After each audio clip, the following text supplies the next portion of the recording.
In this walkthrough, we'll look at how to add an Add to Calendar button to a list, and we can also add that as a button on a screen.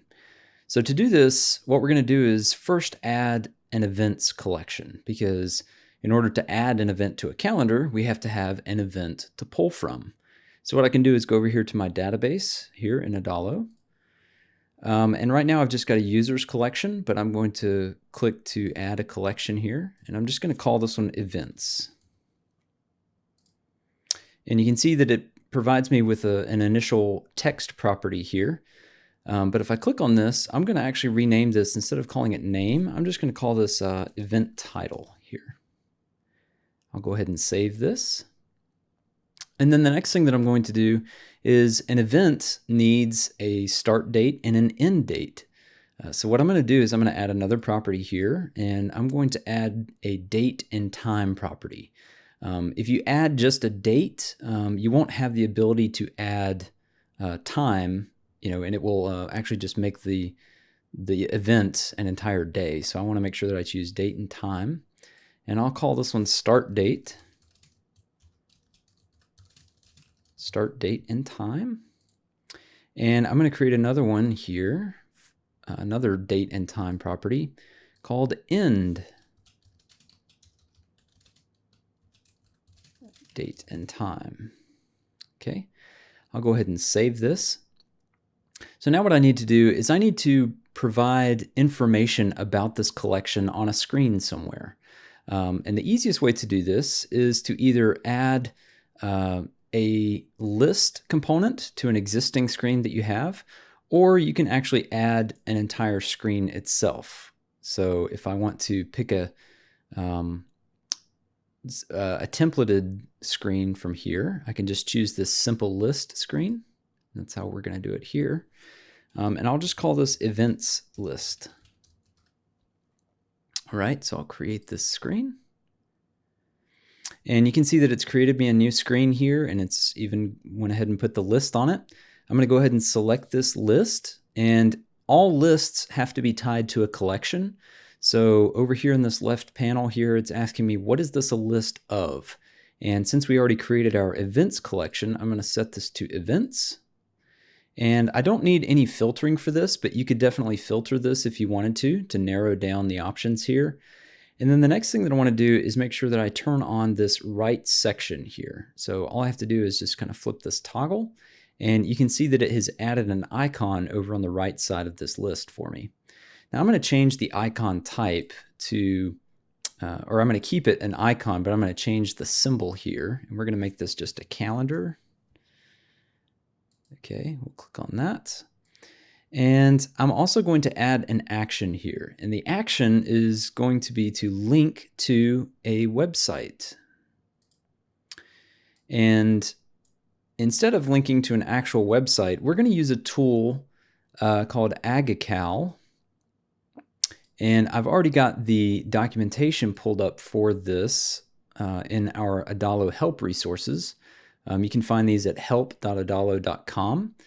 Once I'm here in the documentation, what I want to do is find this URL and copy this URL here. Oops. There's also, you can either highlight it, or there's also a button here that just says copy, and it will let you copy it straight out of there. So then I'll switch over to my other Adalo tab here, and I'm going to press Control V or Command V if you're on a Mac to just paste that right in there. And the next thing that I'm going to do is, because this is already a list of events, what I'm going to do is actually just replace these capital pieces of text here. I'm just going to take these out kind of one by one so I don't delete too much. And I'm going to use magic text, which is this red T here. And as the subject, I'm going to make this be the event title. So I'm just replacing portions of this link with, magic text from our database. I can also change this reminder here. So if I want the reminder for the event to be 15 minutes before it starts, I think that's a good one. And then after this DT start, so this is going to be the start date. So I will take out these capital letters here. And we will replace this with the start date and time. And the end date, I will go ahead and take that out as well. And we will replace this end date with the end date and time. Now it's really important that you go in and click on this little pencil icon and make sure that you change the date formatting from relative to no formatting. It needs to be sent this way so that it can generate the link. We need to do this for both start and end date. Okay.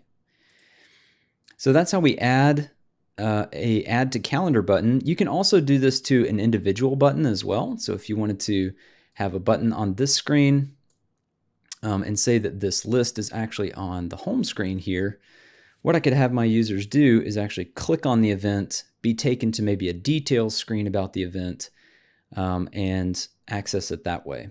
But if we click on this, you'll notice that underneath my available data on this screen, we don't have any data available, and we need the current event data from this list. So what I'm going to do is I'm just going to add a action to this list item so that when a person clicks on just this portion of the list, it's going to actually link them to the events list screen.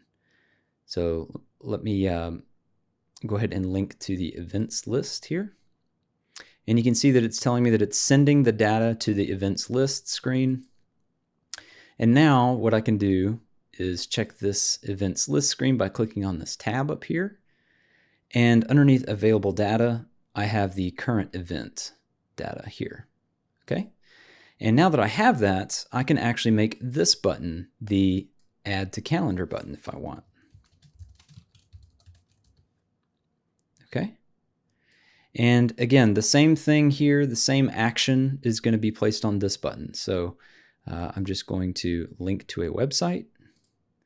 I will paste in that URL and just replace these capitalized text .